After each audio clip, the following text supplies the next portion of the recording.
One of my favorite topics to talk about is how the brain influences our gut. My name is Wendy Sebastian. I'm the owner of Refresh Your Soul. I'm a colon hydrotherapist and a nutritionist.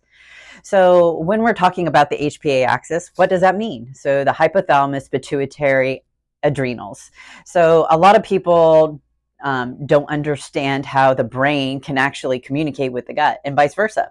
So there is a biofeedback loop, and absolutely our brain communicates to our gut and our gut communicates to our brain.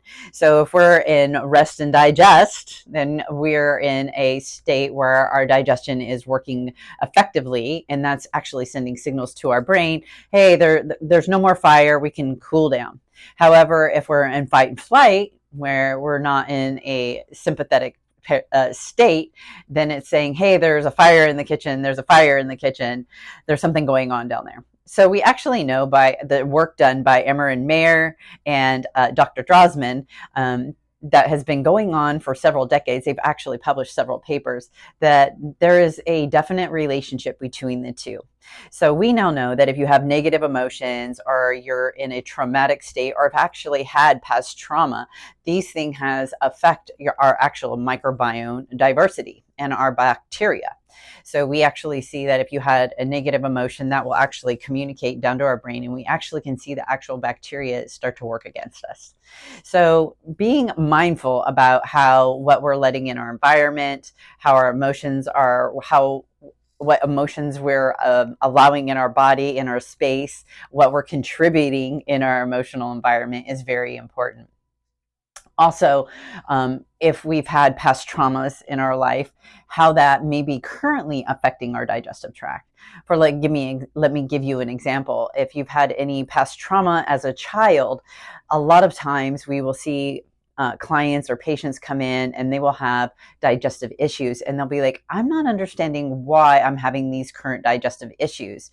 Well, you have to understand that as a child or a young child, if you experience extreme trauma, you got to kind of put it in small terms.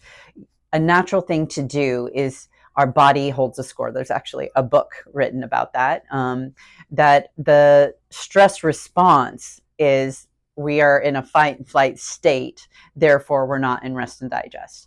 So you have to understand that this is a simplified version or a simplified way of putting it, but basically that that our body is in a trauma response. So our body is now responding to this trauma response, and this is effectively affecting our overall digestion.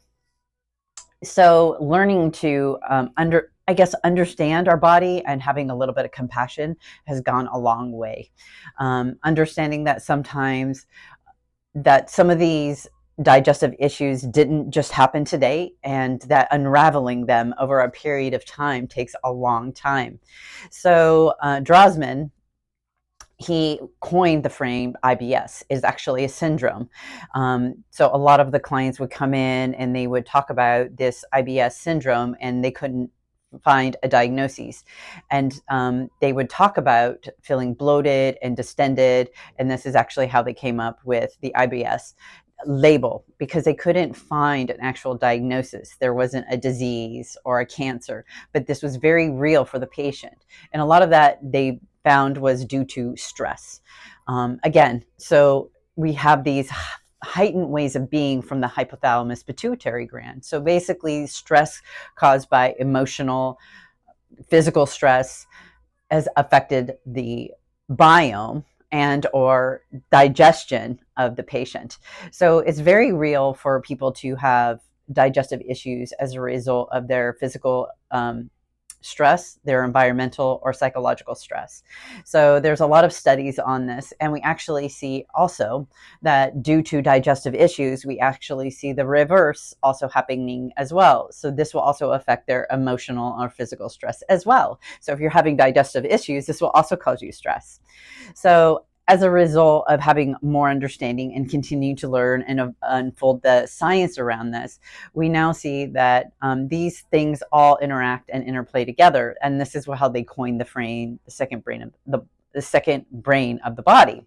So having a deeper understanding about the HPA axis and how this is really affected the body gives you maybe a deeper understanding if how do I want to be in my body? Is this stress, or is this situation, or is this job? Is it worth my overall health and well-being? And we all know that at the end of the day, if we're not healthy and at,